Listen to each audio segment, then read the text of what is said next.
নমস্কার দর্শক, সংবাদ আবির্ভাবের গুরুত্বপূর্ণ সংবাদে আপনাদের সকলকে স্বাগত। গতকাল আমরা দেখলাম বিধানসভাতে মাননীয় মুখ্যমন্ত্রী শুভেন্দু অধিকারী তিনি রীতিমতো হুঙ্কার ছাড়ছেন, কখনো তৃণমূল কংগ্রেসের বিরুদ্ধে, কখনো হুমায়ুন কবিরের বিরুদ্ধে।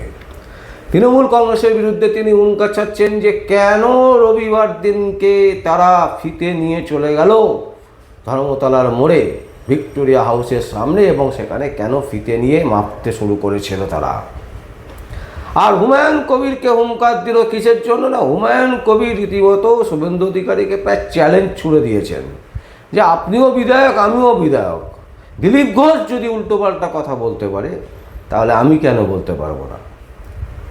এই নিয়ে কালকের বিধানসভা কিন্তু সরগরম ছিল, এবং আজকে যেটা আমরা দেখলাম যে হুমায়ুন কবিরের কাছে চলে গেছে পুলিশ। তারা বলেছে যে আগামী দুদিন সময় দিয়েছে, সেই সময়ের মধ্যে হুমায়ুন কবিরকে থানায় গিয়ে দেখা করতে হবে। আবার ঠিক উল্টো দিকে আমরা দেখছি তৃণমূলের বেশ কয়েকজন বিধায়ক সাংসদকে চিঠি পাঠানো হয়েছে। হেয়ার স্ট্রিট থানায় তাদেরকে দেখা করতে বলা হয়েছে যে কেন তারা ফিতে নিয়ে ভিক্টোরিয়া হাউসের সামনে মাপঝোঁক করেছেন, এবং সেখানে নাকি প্রচুর গাড়ি আটকে গেছিল, যানজট হয়েছিল। এবং আজকে এই মুহূর্তে যখন আমরা এই সংবাদ তৈরি করছি তার আগের মুহূর্তে আমাদের কাছে যেটা খবর যে নব্য তৃণমূল, আদি তৃণমূল, যদিও নব্য তৃণমূলকে আমরা কোনো অবস্থাতেই তৃণমূলের মর্যাদা দিই না, তারা হচ্ছে বেঈমান, তারা রাজ্যের ক্ষতি করছে, তাদেরকে আমরা বেঈমান বলেই ডাকবো। তো বেঈমান যারা, তারাও চেয়েছিলেন যে ভিক্টোরিয়া হাউসের সামনে 21শে জুলাই পালন করবেন। আর প্রাক্তন মুখ্যমন্ত্রী মমতা ব্যানার্জির নেতৃত্বে তারাও চেয়েছিলেন যে 21শে জুলাইয়ে শহীদ দিবস হিসাবে পালন করবেন তারা সেই ভিক্টোরিয়া হাউসের সামনে। দুটোকেই ক্যান্সেল করে দিয়েছে কলকাতা পুলিশ। বলা হয়েছে যে রাস্তায় কোনো রকমের এই ধরনের অনুষ্ঠান করা যাবে না। আর এখান থেকেই অনেকগুলো প্রশ্ন জন্মাচ্ছে, যে প্রশ্নগুলো আগামী দিনে শুভেন্দু অধিকারীকে, মাননীয় মুখ্যমন্ত্রীকে কিন্তু উত্তর দিতে হবে।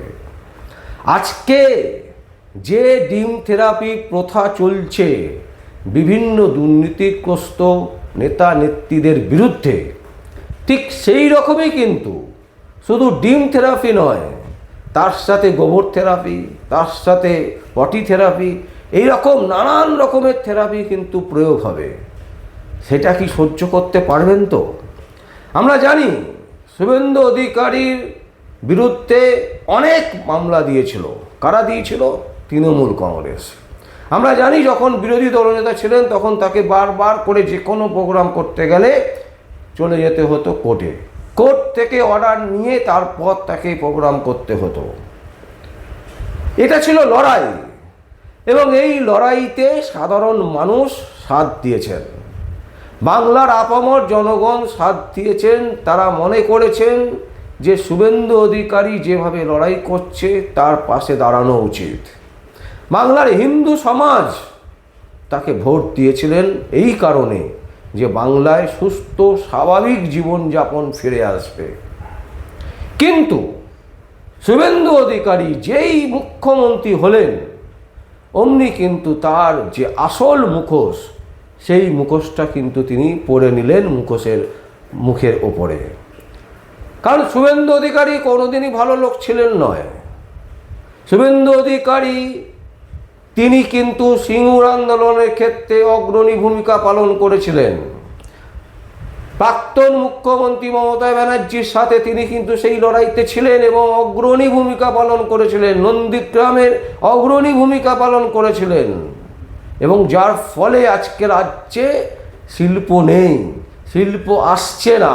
বড় বড় বাতেলা মারছে, বড় বড় ভাওতাবাজি দেওয়া হচ্ছে যে রাজ্যে শিল্পের লাইন দাঁড়িয়ে আছে।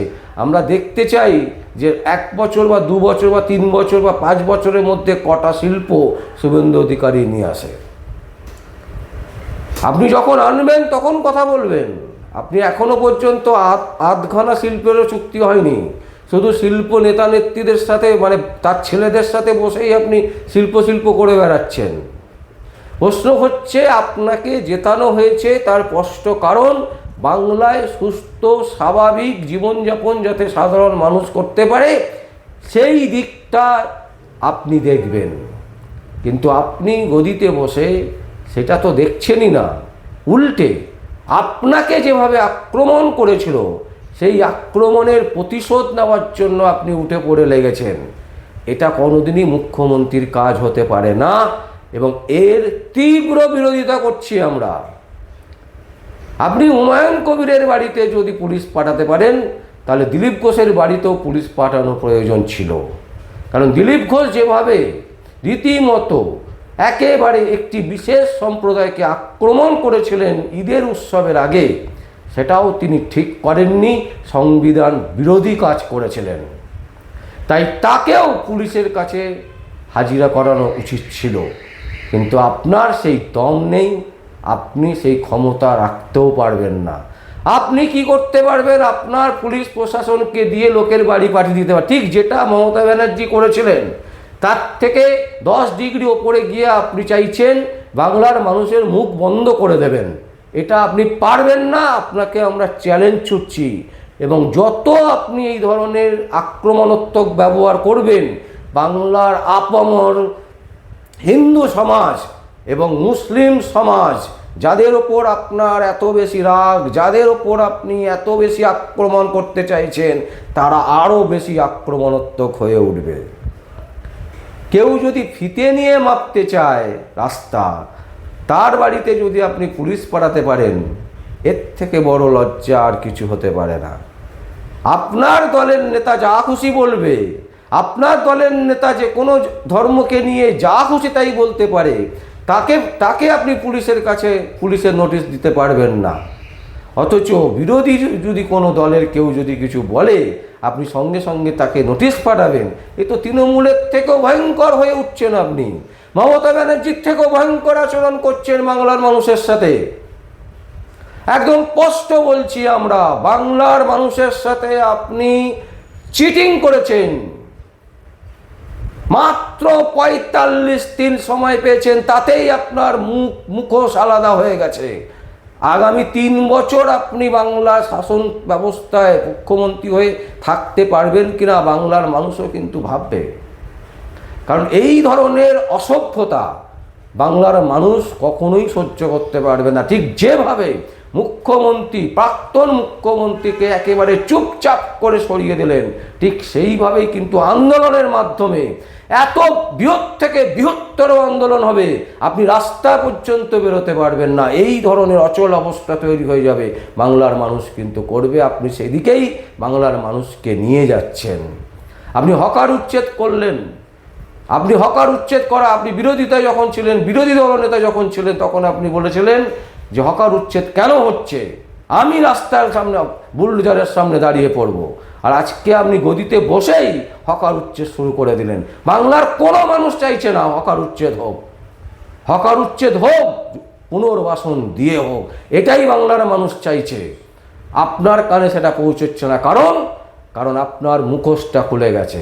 কত লক্ষ লক্ষ টাকার বিনিময়ে আপনি এসএসসি টেটের বিভিন্ন যে চাকরি পরীক্ষা, চাকরি প্রার্থীরা চাকরি পেয়েছে, সেই তথ্য কিন্তু প্রচুর মানুষের কাছে আছে যে আপনিও কত চাকরি বিক্রি করেছেন।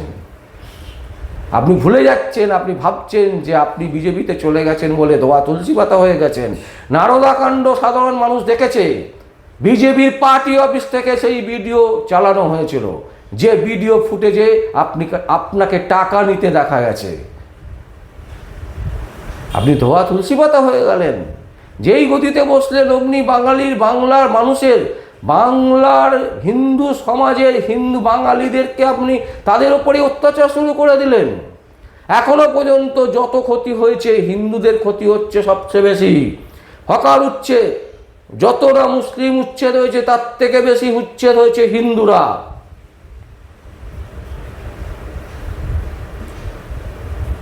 আপনার সামনে হয়তো কেউ বলছে না, আড়ালে আবডালে আপনার দলের অনেক মানুষজন আছে যারা আরএসএস করেন, যারা বিজেপির একনিষ্ঠ কর্মী, যারা বিজেপিকে এইভাবে দেখতে চায়নি, তারা কিন্তু ইতিমধ্যে বলতে শুরু করে দিয়েছেন 1.5 বছর, 1.5 থেকে 2 বছরের মধ্যে আপনার পদত্যাগ নিশ্চিত।